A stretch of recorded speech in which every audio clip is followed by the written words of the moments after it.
안녕하십니까 성도 여러분. 안교 교과 해설 방송 시작하도록 하겠습니다. 오늘은 2015년 제2기 누가복음 제2장을 공부하는 날입니다. 제2장은 침례와 시험으로 되어 있습니다. 예수님께서 침례 요한에게 침례를 받으시고 그리고 침례를 받으신 이후에 성령에 이끌려 광야로 가셔서 광야에서 시험을 받으신 이야기를 중심으로 해서 오늘 교과 방송을 진행하도록 하겠습니다. 오늘 교과는 예수님께서 침례를 통하여 메시아의 사역을 시작하셨듯이 그리스도인들은 침례를 통해서 신앙의 길을 시작한다는 그런 큰 교과의 틀을 주제로 해서 내용들을 살펴보도록 하겠습니다. 물론 이제 궁극적인 교훈으로는 그리스도인들이 침례를 통해서 신앙의 길을 시작하는 요소가 있지만 이 내용에서 저희가 집중적으로 생각해 보려고 하는 것은 예수님의 역사적 사건 속에서 침례와 시험에 대한 누가의 기록, 사실 이 침례와 시험에 대한 기록들이 마태복음과 누가복음에는 자세하게 나옵니다. 하지만 마가복음에는 굉장히 간단하게 나오고 요한복음에는 또 나오지 않는 내용들도 있고 그렇게 사복음서마다 그 기록이 조금씩 다른 모습을 보여주죠. 그래서 그런 내용들을 살펴보면서 비교해서 살펴보면서 누가가 집중하고 있는 부분, 누가가 역사적인 기록을 예수님의 생애를 역사적인 방법과 그 역사학적인 그런 메소드를 도입해서 이제 누가복음을 기록하는데 그 기록할 때에 어떤 부분에 집중하고 있는지, 내용의 차이는 왜 나타나는지 그런 것들을 함께 살펴보면서 이 누가복음에서 기록된 침례와 시험과 관련된 이야기들의 영적인 교훈들, 신학적인 의미들 이런 것들을 좀 살펴보려고 합니다. 이번 교과의 기억절은 누가복음 3장 22절이죠. 예수님께서 침례를 받고 물에서 올라오실 때에 하늘이 열리고 하늘에서 성령이 비둘기 같은 형체로 예수님 위에 강림하시고 그리고 이제 너는 내 사랑하는 아들이라는 그런 선언이 주어지는 이 말씀을 교과의 기억절로 제시하고 있습니다. 예수님께서 침례를 받으시고 하나님의 아들로 선포되시고 선언되시고 그리고 메시아 사역을 시작하시는 그런 첫 입문 과정을 보여주는 중요한 말씀이라고 볼 수 있겠죠. 전체 내용을 이제 일요일 소지부터 목요일 소지까지 내용들은 주로 이런 내용들을 공부하도록 다뤄져 있습니다. 예를 들어서 침례 요한이라고 하는 사람이 이제 침례 요한이 회개의 침례를 전하는데 거기서 침례 요한이 전하는 회개라는 말의 의미 그리고 침례 예식을 행했던 그런 어떤 역사적 신학적 의미 이런 것들을 저희가 살펴봅니다. 그리고 예수님께서 침례를 받으신 이유는 무엇인가에 대한 것입니다. 침례가 일반적으로 죄를 용서함 받고 하나님의 아들로 나아가는 그런 과정이라면 과연 예수님께서는 죄가 없으셨는데도 불구하고 왜 침례를 받으셨는가 이런 부분들에 대해서 마태는 어떻게 이해를 하고 있고 누가는 어떻게 이해하고 있고 하는 그런 관점들을 살펴보면서 누가의 이해를 추구해 보도록 하겠습니다. 그리고 침례 이후에 이제 마귀에게 광야로 가셔서 시험을 받으시는데 시험을 받으시는 이유는 무엇인가? 왜 이런 내러티브가 지금 마태복음과 누가복음에 상세하게 기록되어져 있는가에 대해서 조금 저희들이 생각해 보고요. 세 가지 시험의 의미가 이제 무엇인지를 그 세 가지 시험을 각각 일자별로 살펴보도록 하겠습니다. 그리고 그런 예수의 시험이 오늘 우리에게 주는 교훈이 무엇인지 이런 것들을 전체적으로 살펴보도록 할 것입니다.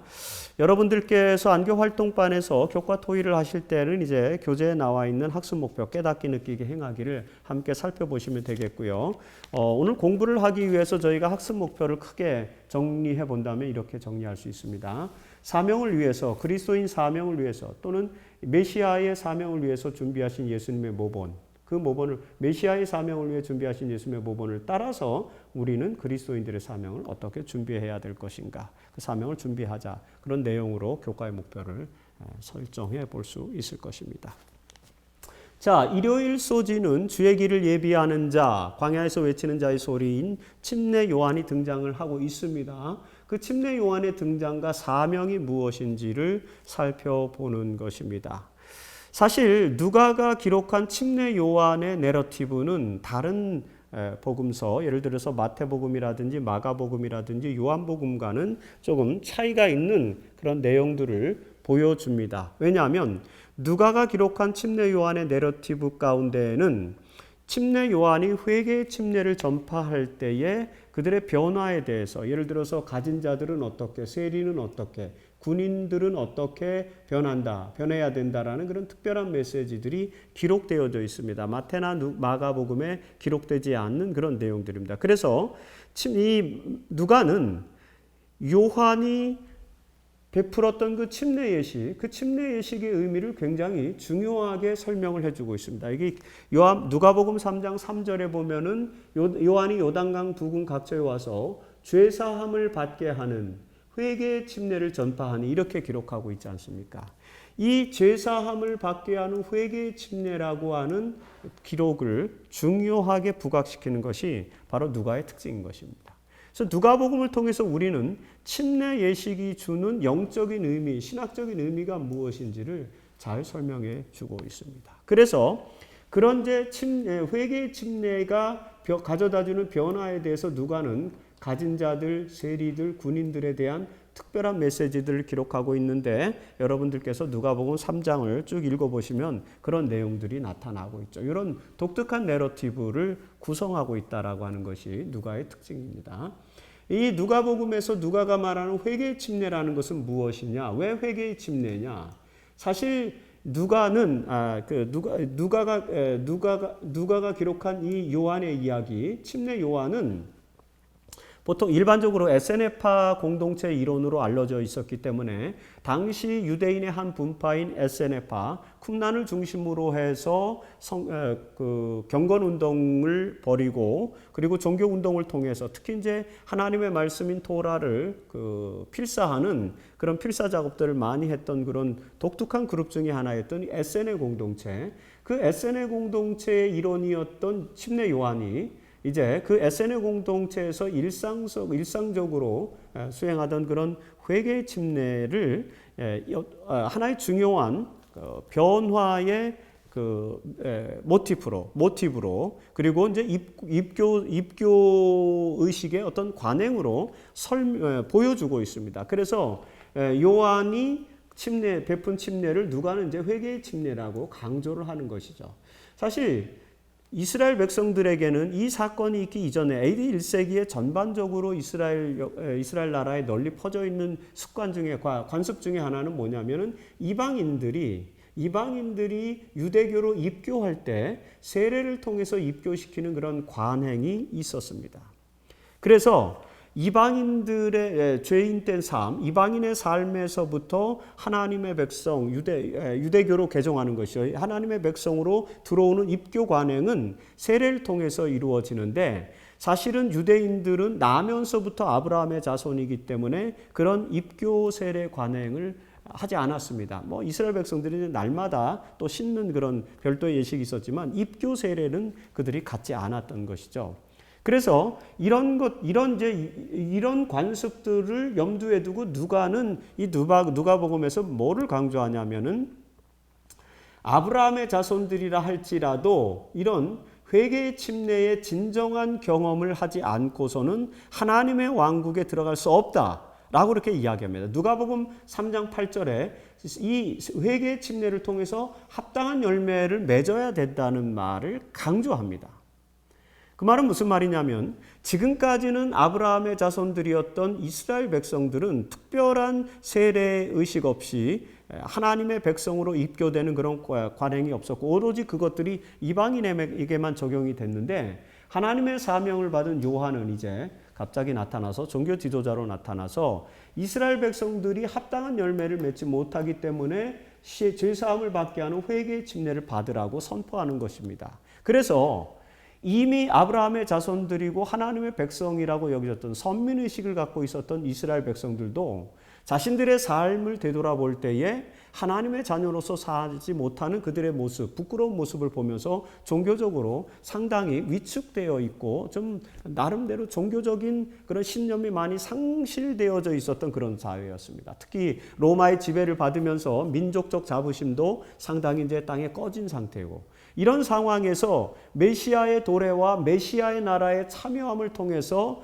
로마의 압제로부터도 벗어나고, 그리고 이스라엘 백성들이 꿈꾸던 메시아 왕국에 하나님의 여호와의 나라에 들어가는 그런 축복을 고대하는 그런 종교적인 갈망이 있었는데, 그 종교적인 갈망에 부응하는 그런 기별이 들린 것입니다. 뭐냐면 요한이 육신적인 아브라함의 자손이라고 해서 다 메시아의 왕국에 들어갈 수 없고, 정말 너희가 메시아의 왕국에 들어가려면은 회개의 침례를 받고 합당한 열매를 맺어야 된다는 것이죠. 그래서 메시아의 왕국에 대한 좀 깊은 어떤 갈망, 소망, 간절함, 이런 거를 갖고 있었던 유대인들이 요한에게 나와서 침례를 받게 된 것입니다. 바로 침례 요한이 등장하는 것은 그런 역사적인 과정과 관련되어 있다는 것이죠.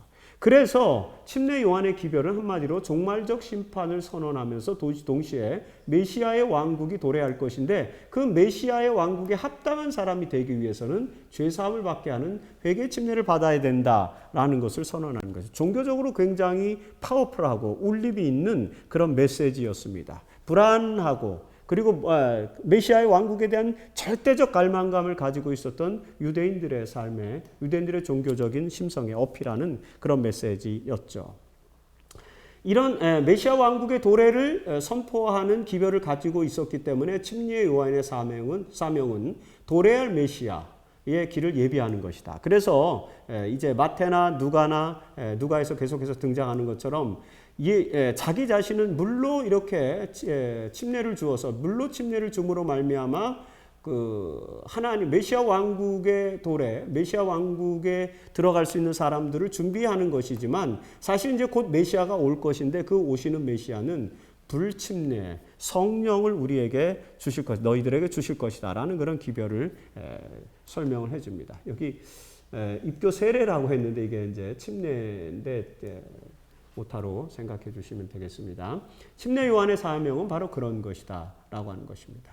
특별히 이제 침례 요한은 역사적으로 굉장히 중요한 의미를 가지고 있습니다. 왜냐하면 지난 400년 전에 말라기 선지자 이후에 선지자의 메시지, 선지자의 기별이 끊어졌어요.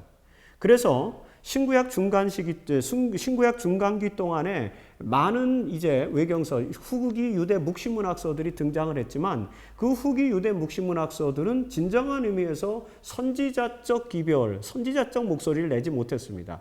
그래서 그 후기 유대 묵시문학에 나온 많은 외경들을 보면은 오히려 그 외경들에서 선지자의 부재를 호소하는, 선지자가 부재한 것에 대해서 한탄하는 그런 기별들이 나옵니다. 예를 들어서 외경 중에 하나인 바룩 2서 85장 1절로 3절에 보면 그런 내용이 있어요. 즉 다시 말해서 400년 동안, 신구약 중간기 400년 동안 이스라엘 백성들에게는 하나님의 기별을 대언하는, 하나님의 메시지를 선포하는 선지자가 부재하는 그런 경험을 하게 되었습니다. 그런데 이 침례 요한의 어떤 의상, 엘리야와 같은 의상이죠. 그리고 그의 삶의 모습, 그의 메시지, 직접적으로 메시아의 왕국에 대해서 선언하면서 그 왕국에 들어갈 사람들은 죄사함을 받게 하는 회개의 침례를 받아야 된다. 이런 이제 전체적인 침례 요한의 메시지는 400년 전에 끊어진 바로 그 선지자의 메시지를 연상시키게 한 것입니다. 그래서 많은 사람들은 침례 요한이 이제 예언된, 말라기서에 예언된 그 엘리야 선지자, 엘리야의 사명을 가지고 오는 선지자라고 생각을 하게 된 것 같습니다. 그래서 많은 사람들이 침례 요한을 따른 것입니다. 바로 침례 요한의 등장은 그런 의미가 있고요. 그럼에도 불구하고 그것이 이제 구약 이스라엘 백성들이 침례 요한에게 부여했던 의미라면, 기독교인들에게는 바로 침례 요한은 그런 400년 만에 다시 등장해서 엘리야의 심정으로 선지자의 기별을 전하면서 메시아의 도래, 즉 예수 그리스도의 도래를 알리는 그런 중요한 기별을 가진 사람, 그렇게 역사적인 의미를 부여할 수 있게 되는 것입니다. 시대소망 104페이지에서 요한은 메시아의 강림을 전파하며 백성들에게 회개하라고 외쳤다.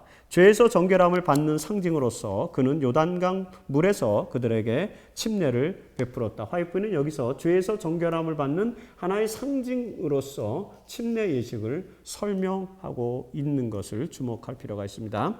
이와 같이 그는 뜻깊은 실물교훈을 통하여 하나님의 선택된 백성이라고 주장하는 사람들이 죄로 말미암아 더러워졌다는 것과, 이스라엘 백성들이죠. 죄로 말미암아 더러워졌다는 것과 또한 마음과 생애의 정결함 없이는 메시아의 왕국에 참여할 수 없다고 선언하셨다. 바로 이 기별이 침례 요한의 기별이고 침례 요한의 사명이다라고 화이트부인도 정확하게 그 부분을 지목해 주고 있습니다. 중요한 것은 이제 이 기별에서 회개의 침례, 회개하라는 기별인데, 이제 예수님도 똑같은 기별을 마태복음과 마가복음에 보면 예수님도 메시아 사명을 하시면서 이제 회개하라 천국에 가까웠다, 이 기별을 선포하시지 않습니까?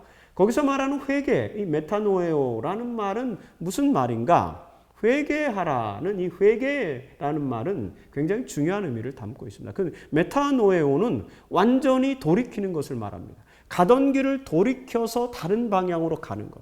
그것이 메타노에오죠. 그래서 기독교가 말하는 회개, 이 침례 요한이 말하는 회개, 예수님이 말하는 회개는 지금까지의 우리들의 삶을 완전히 돌이켜서 새로운 삶으로 방향을 전환하는 것. 우리의 인생의 목적과 그리고 우리의 세계관을 완전히 바꾸는 것을 말하는 것입니다.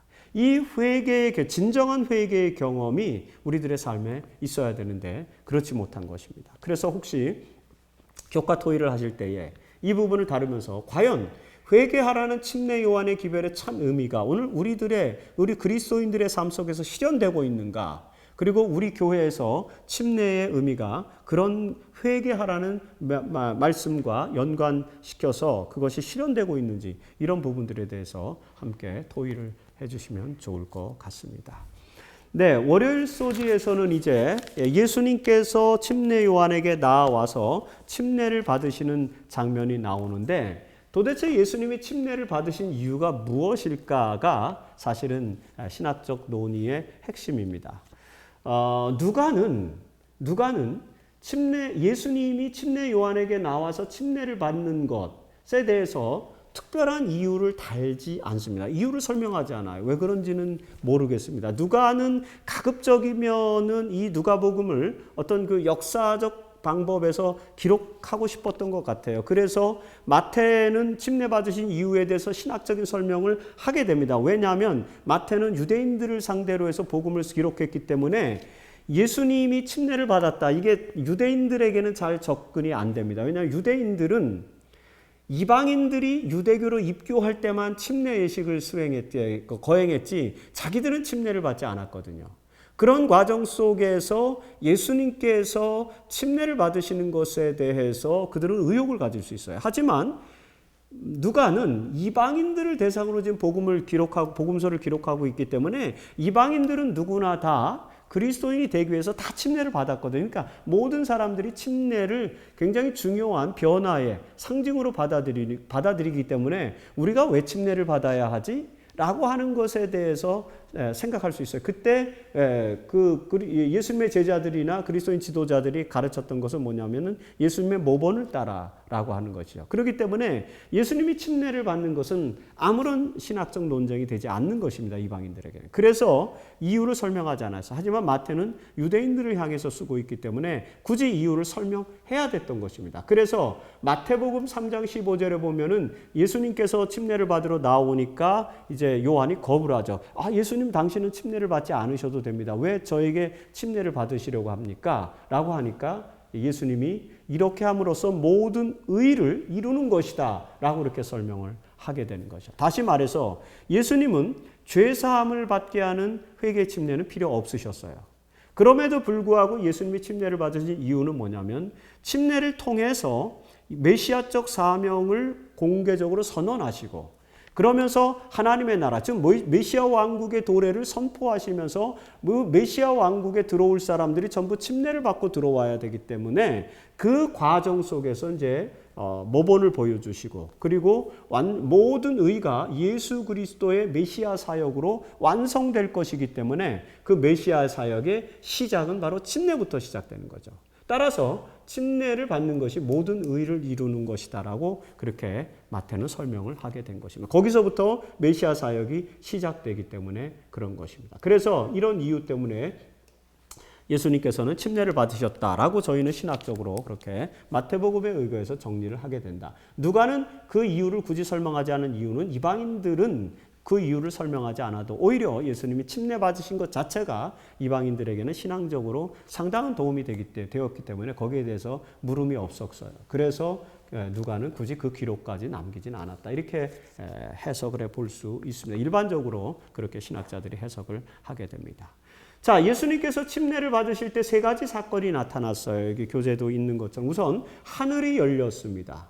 하늘이 열렸다라고 하는 것은 이제 하나님과 인간 사회의 소통, 관계의 회복, 그런 것들을 말해주고 있겠죠. 하나님께서, 예수님께서 하늘을 여신 것입니다. 침례를 통해서 메시아 사역을 시작하시고 메시아 왕국의 도래를 이끌어내셨기 때문에 하늘과 지상의 통로가 열리게 된 것을 상징적으로 보여주는 것입니다. 성령이 비둘기같이 임하셨습니다. 성령이 비둘기가 직접 내려앉았다라고 보실 필요는 없고요. 비둘기같이 순결한 그런 하나님의 성령의 임재함. 이것은 이제 구약 성경에서 말하면은 비둘기같이 임하는 성령이 비둘기같이 이렇게 임하는 모습은 구약 성경에서는 대개 제사장이라든지 왕이라든지 선지자에게 기름 부음을 받는 하나님의 은총의 역사함 이런 것들을 표현하는 레토릭이라고 볼 수 있습니다. 이게 수사학적인 표현일 수도 있고 아니면은 이제 이게 메타포, 은유라고 볼 수 있겠죠. 그래서 그런 메타포입니다. 구약 성경에 많이 나오는 메타포입니다.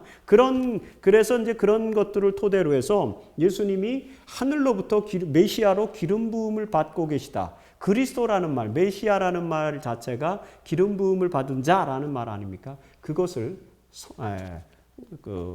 레토릭으로, 메타포로 보여주는 것입니다. 은유로 보여주시는 거죠. 그리고 이제 하늘로부터 소리가 들렸습니다. 이는 내 사랑하는 아들이요, 내 기뻐하는 자라. 하나님의 아들로서의 선포하는 선포가 이제 들리게 된 것이죠. 이렇게 침례에서 나타난 이 세 가지 사건을 통해서 예수님께서 메시아로 임명되시고 하늘과 땅을 연결시켜서 하나님의 아들로서 메시아 사역을 수행하시는 내용들을 자세하게 설명하는 것입니다. 이 설명은 누가나 마태가 다 같이 기록하고 있는 그런 내용인 것입니다. 따라서 우리는 이 침례 사건에서 나타난 예수의 정체성을 이해해야 되는 것입니다. 그것은 뭐냐면 바로 메시아, 임명된 메시아, 구약에서 약속된 메시아, 구약에서 기다리던 의의 교사, 그리고 에세네 공동체는 이제 의의 교사를 기다렸고, 그리고 다 메시아를 상징하는 것입니다. 모든 구약 성경에서 예언된 메시아, 그 메시아로서 예수님이 오시는 내용들이 침례 사건을 통해서 아주 응축적으로 보여주는 그런 내용들을 보게 됩니다. 물론 그 이후에 이제 그리스도인들은 그 예수 그리스도께서 길을 여신 의의 길로 함께 동참하고 메시아 왕국에 참여하기 위해서 모본을 보여주신 예수님의 모본을 따라서 죄사함을 얻는 이제 회개의 침례를 우리는 받게 되는 것이죠.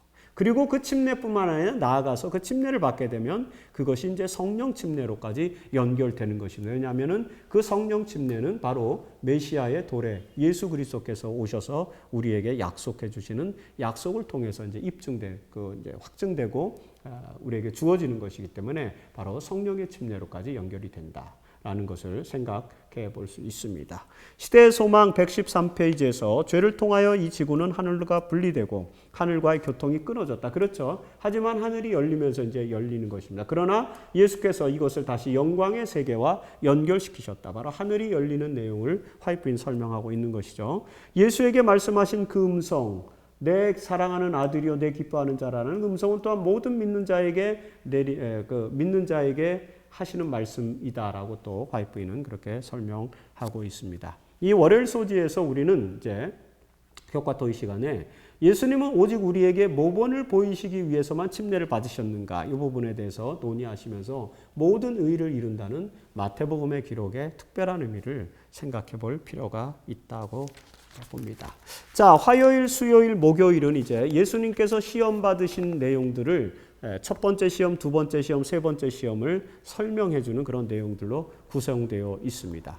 예수님께서는 누가복음 4장 1절에 보면 성령의 충만함을 입어 요단강에서 돌아오사 광야에서 40일 동안 성령에게 이끌리며 마귀에게서 시험을 받으셨더라. 이렇게 기록하고 있지 않습니까? 여기서 우리 몇 가지 이제 중요한 내용들을 봐야 되는데 이제 40일 동안 성령에 이끌리시며 시험을 받았다는 것. 성령이 예수님을 그 광야로 데려갔고 거기서부터 이제 시험의 이야기가 시작되니까 왜 성령에게 이끌렸는지 이런 부분도 우리가 생각해 봐야 될 그런 내용들입니다. 자, 이 누가의 기록에서 아주 특징이 있습니다. 우선 첫 번째, 누가는 예수님의 침례와 시험사에서, 이제 마태는 예수님께서 침례를 받으시고 성령에 이끌려서 광야로 가셔서 바로 시험을 받으시는 내용이 연속해서 기록되는데, 누가는 그렇게 하지 않고 예수님의 침례와 시험 사이에 족보를 이제 삽입합니다. 누가복음의 족보와 마태복음의 족보는 족보의 내용도 좀 다릅니다. 여러분 아시는 것처럼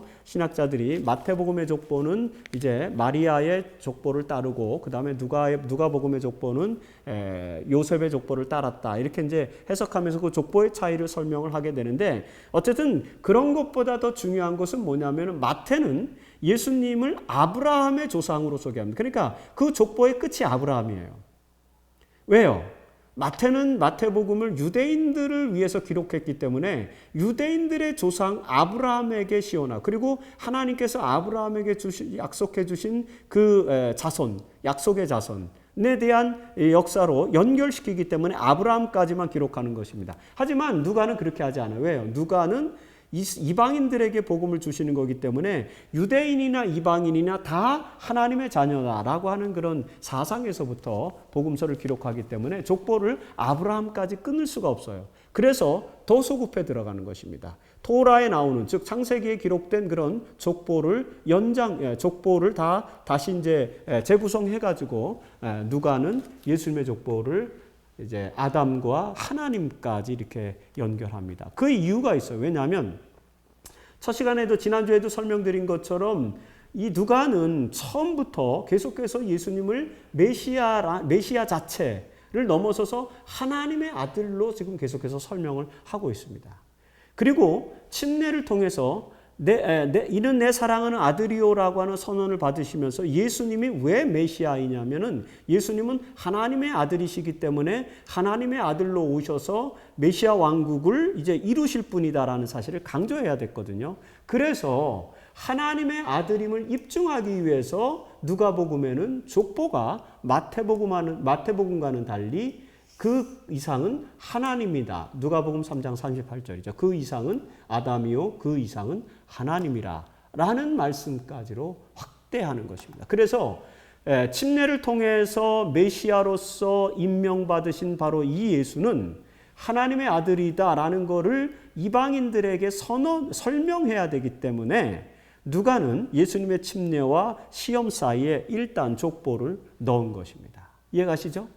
바로 이렇게 누가복음의 기록 자체는 누가의 기록상의 의도가 계속해서 이렇게 드러난다라는 것을 보게 되면, 또 다른 이야기들을 보면은 계속해서 이제 누가의 의도가 잘 드러나서 누가복음은 그 누가가 역사적으로 굉장히 아주 짜임새 있는 그런 기획과 의도 아래, 그래서 내력을 자세히 미루어 살핀 다음에 차례대로 데오빌로에게 써보냈다라고 이렇게 누가복음 1장 1절로 2절에 나오는 그 말씀을 다시 한번 상기해 본다면 누가복음의 기록에 이런 어떤 의미들, 그것이 구체적인 목적이 들어가 있다는 사실들을 자세하게 우리에게 알려주는 그런 것입니다. 그래서 이 누가복음 3장의 족보가 거기에 들어가고 그다음에 하나님까지로 연결된 것이 하나님의 아들임을 입증하기 위한 그런 계산된 그런 기록이었다라는 사실을 살펴볼 수 있습니다.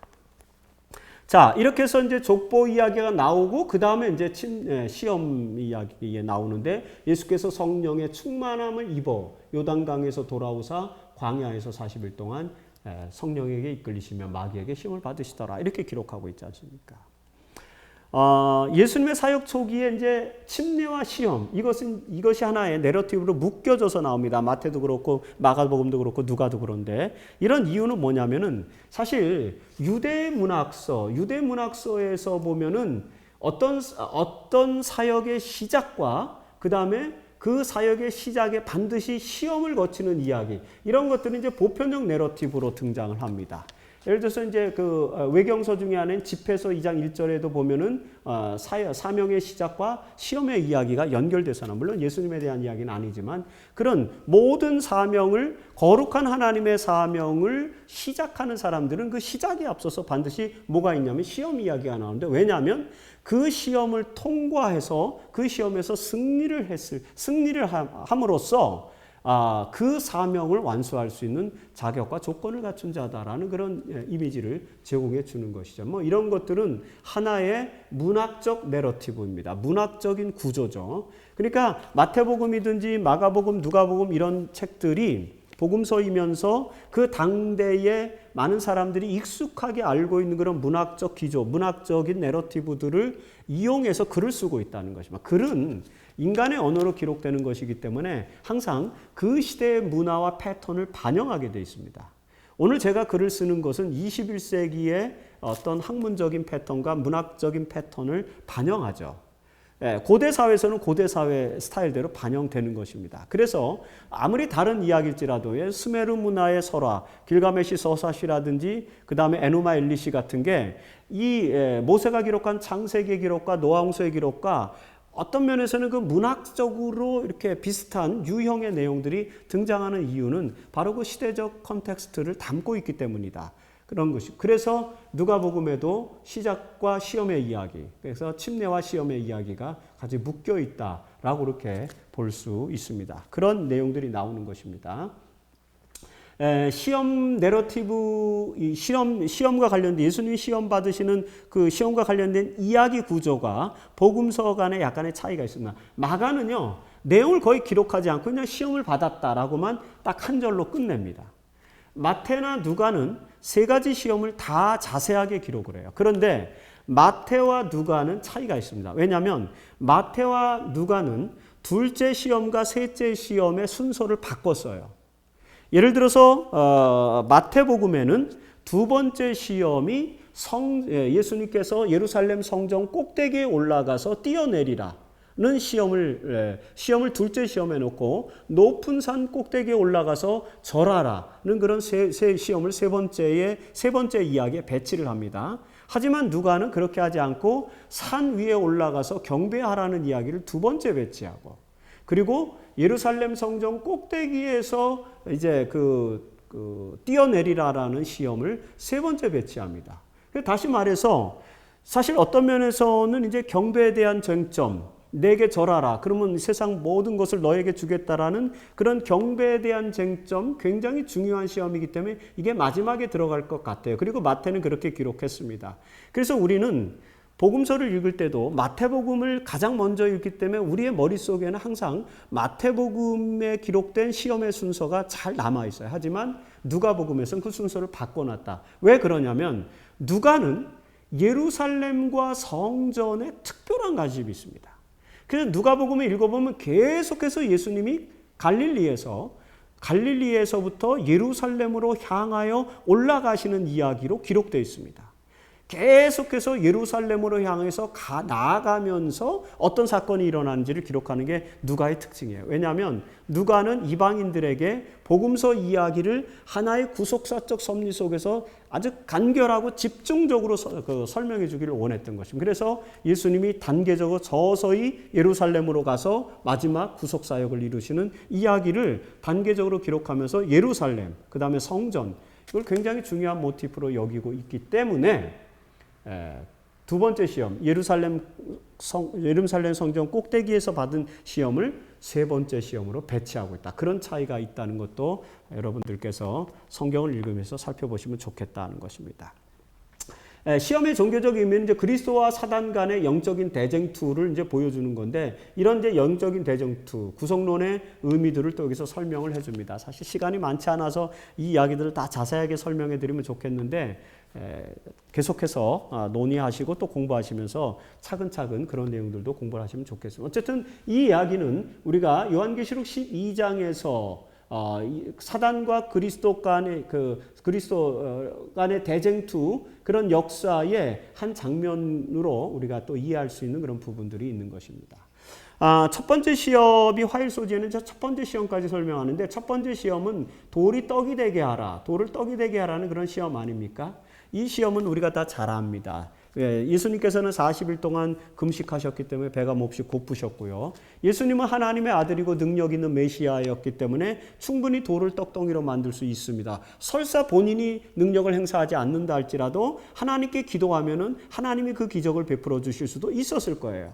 사단은 광명한 천사로 나타나서 예수 그리스도를 돕고 지원하고 서포트하는 그런 이미지로 나타나서 예수님을 시험하는 것입니다. 그러지 말고 하나님께 기도하라는 것이죠. 돌을 떡이 되게 해서 배고픔을 해결하라는 것이죠. 충분히 그렇게 할 수 있지 않느냐. 믿음의 시험을 주는 것입니다. 거기에 대해서 예수님께서는 뭐라고 말씀하십니까? 사람이 떡으로만 살 것이 아니다라는 아주 유명한 신명기의 말씀을 인용해서 시험을 이기시는데 이 첫 번째 시험의 의미는 바로 이런 것입니다. 뭐냐면 우리가 세상을 살아가는 데 있어서 기본적인 필요들이 있는데 그런 기본적인 필요에 대해서 하나님을 의지할 것인지 아니면 우리 스스로의 노력으로 그것을 채우려고 자기의 노력을 행할 것인지 그런 것들에 대한 시험인 것입니다. 모든 사람들에게도 이런 시험이 다 있다는 것입니다. 그래서 매 필요 때마다 하나님을 의지하는 마음, 사람이 떡으로만 사는 것이 아니라 하나님의 말씀으로 산다는 이 그리스도의 고백을 우리 신앙에 받아들임으로 말미암아 기본적인 필요에 대해서 하나님을 의지하는 삶을 사는 것이 중요하다는 것을 교훈적으로 보여주는 것이 바로 첫 번째 시험의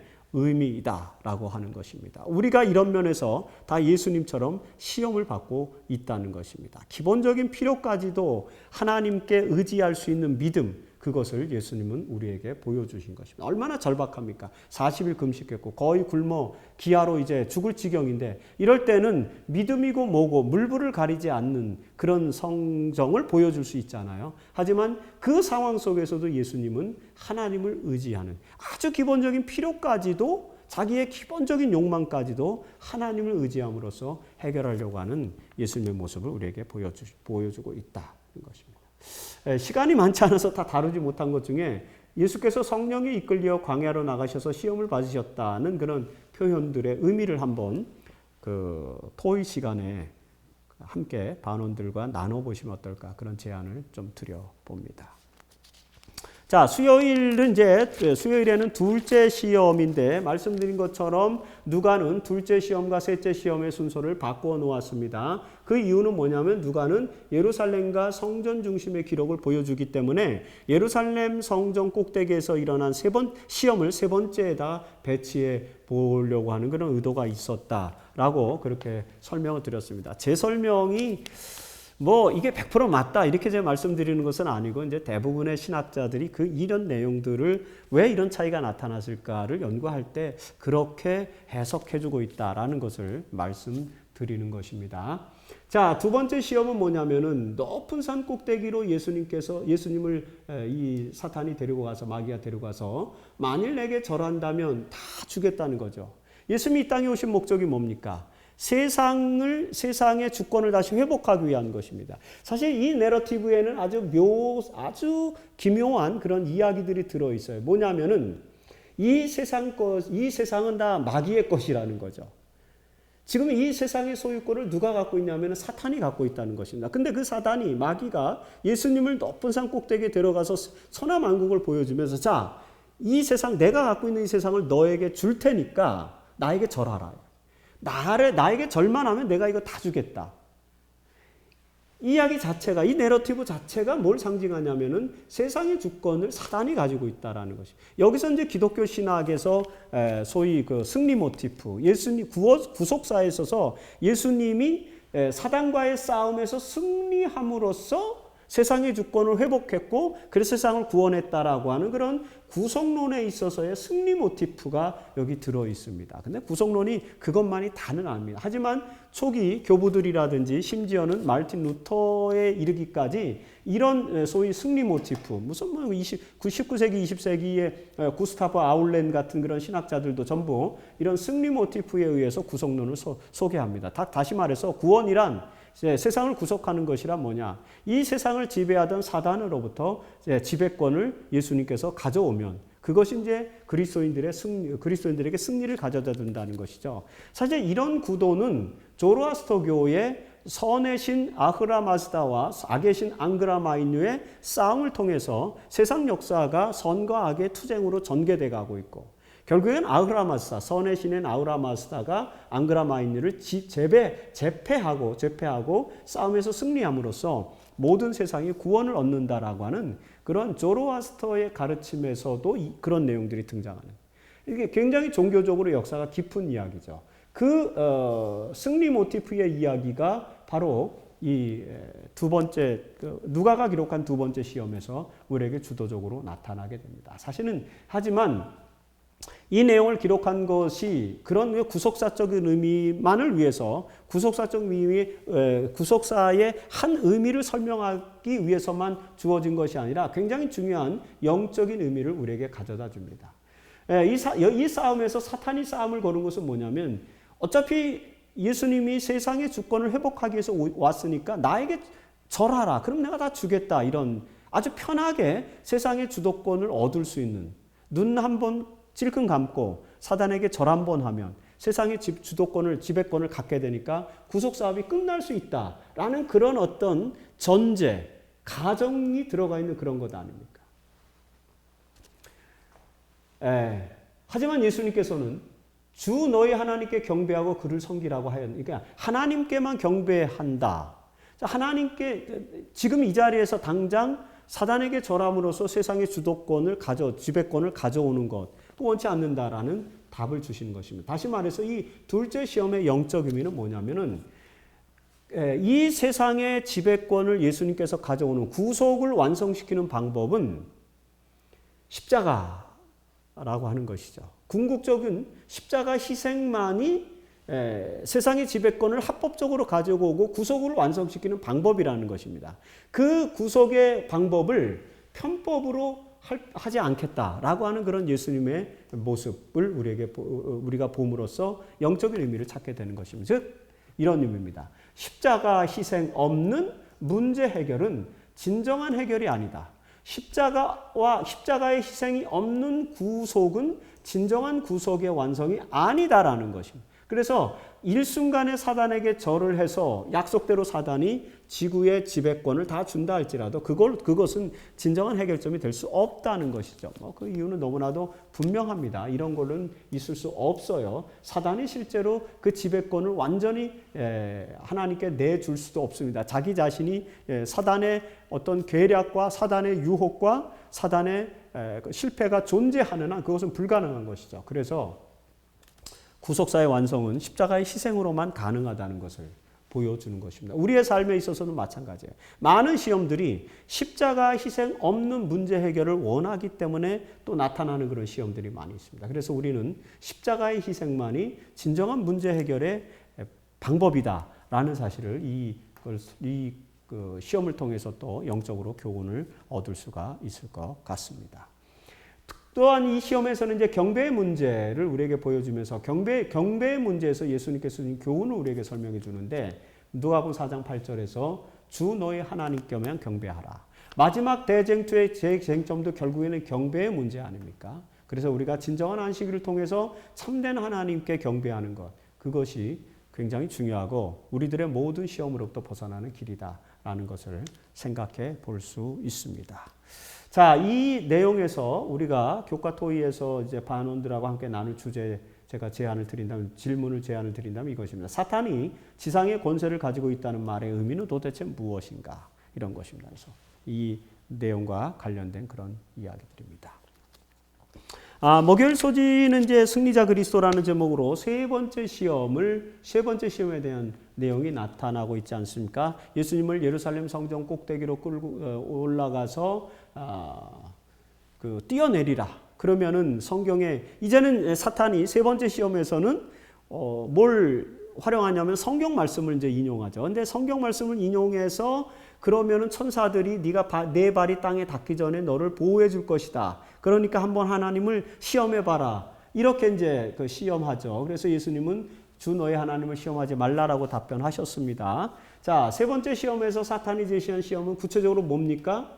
하나님의 초자연적인 구원을 믿을 수 있는지 한번 시험해 보라는 것입니다. 우리가 하나님의 초자연적인 구원, 하나님의 기적을 우리는 믿습니다. 그러니까 그 기적을 주시는지 아닌지 너 한번 시험해 보라는 것입니다. 불필요한 시험, 하나님에 대한 불필요한 시험을 자꾸 요구해내는 것입니다. 끊임없이. 하나님께서 들어주시면 믿고 들어주시지 않으면 믿지 않고 이런 if or not에 대한 그런 시험들을 의미하는 것이라고 볼 수 있습니다. 진정한 믿음의 분량, 진정한 믿음의 성격, 진정한 믿음의 정신, 그것에 대한 시험이라고 볼 수 있습니다. 이 시험의 영적인 의미는 이런 거예요. 믿음의 삶은 하나님의 섭리에 대한 불필요한 시험이 필요치 않다는 것입니다.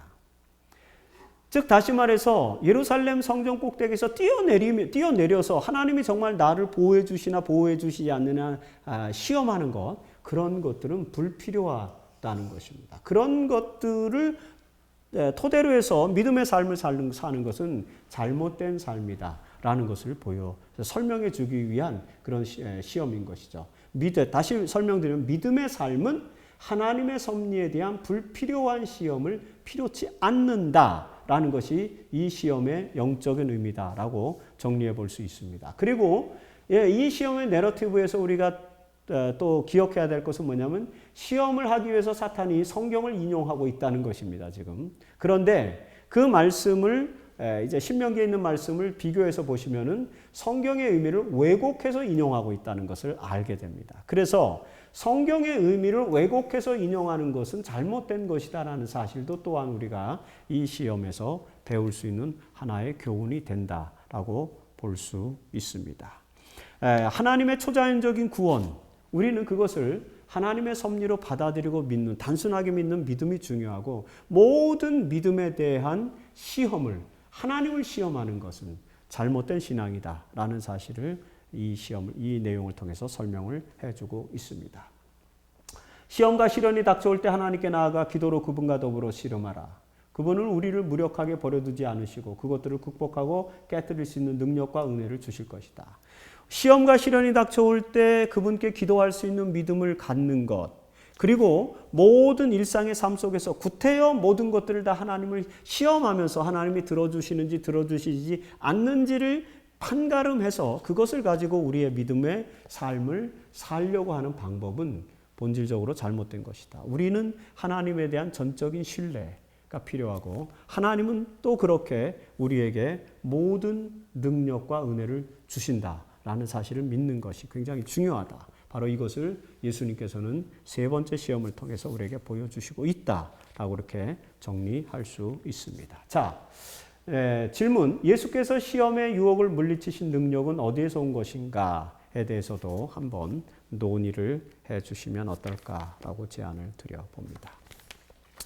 이제 오늘 교과를 마치면서 금요일 소지 더 깊은 연구를 위해서 시대소망 83페이지에 보면은 여기 아주 굉장히 중요한 말씀이 있죠. 이 말씀은 왜 우리에게 주셨냐면은 월요일 소지에 나오는 내용과 연결된 것입니다. 예수님의 정체성에 대해서 설명하면서 많은 사람들이 예수님의 정체성, 예수님이 어떤 분인지 그분의 메시아성을 잃어버리면서 살아간다는 것이죠. 그런데 이 누가복음을 통해서 우리는 이제 예수님의 정체성을 잃지 않고 그분의 정체성에 대해서 확신하면서 살아가는 신앙적 훈련을 하게 되는데, 그런 과정 속에서 이 이야기는 굉장히 중요하다. 특히 누가복음에만 기록되어진 이야기와 관련된 것이죠. 예수님의 12살 시절에 예루살렘 성전을 방문했던 이야기, 다른 복음서에는 나오지 않습니다. 누가복음에만 나오죠. 그래서 누가복음에는 예수님의 탄생과 예수님의 공생의 사건을 연결시켜주는 또 다른 하나의 내러티브, 12살 때 이야기를 삽입해서 유일하게 예수님의 어린 시절의 이야기를 우리에게 들려주는 그런 매우 중요한 성경이 바로 누가복음입니다. 거기에 보면은 요셉과 마리아가 예루살렘에 가서 하루 만에 예수님을 잃어버렸어요. 그래서 돌아가는 길에 예수가 없다는 것을, 저녁이 돼서 예수가 없다는 것을 알고 다시 예루살렘에 와서 예수님을 찾는데 3일이 걸렸습니다. 이렇게 이것을 통해서 화이트 부인은 우리도 이와 같은 경험을 한다. 쓸데없는 잡담과 험담을 일삼고 기도를 등한시함으로 말미암아 하루 동안 구주에게서 멀어지면 그 잃어버렸던 예수 그리스도의 평안을 다시 회복하기 위해서는 여러 날, 3일 이상의 날을 슬퍼하면서 그분을 찾아야 할 것이다 라고 권면하고 있죠. 그래서 우리가 예수 그리스도의 메시아의 정체성을 잃지 않고 살아가기 위해서 끊임없이 기도하고 영적인 사물에 대해서 묵상하고 그리스도의 생애에 대해서 고민하고 하는 그런 삶이 필요하다는 것을 교훈적으로 주고 있습니다. 자, 이번 주의 교과에서 가장 중심적으로 토의할 주제는 두 가지입니다. 첫 번째는 예수님께서 침례받으신 이유와 침례 후 하나님의 아들로 인정받은 사건의 의미는 무엇인지에 대해서 한번 깊이 같이 토의해 보시고, 그리고 두 번째, 세 가지 시험이 주는 의미들을 정리하고 오늘 우리 시대에 어떻게 적용되는지에 대해서 다시 한번 점검해 보시면 좋겠다라고 생각이 됩니다. 모쪼록 이 침례와 시험이라고 하는 교과를 통해서 또 오늘 우리들의 삶에 귀한 영적인 교훈을 얻게 되시기를 바라면서 교과 해설 방송을 마치도록 하겠습니다. 감사합니다.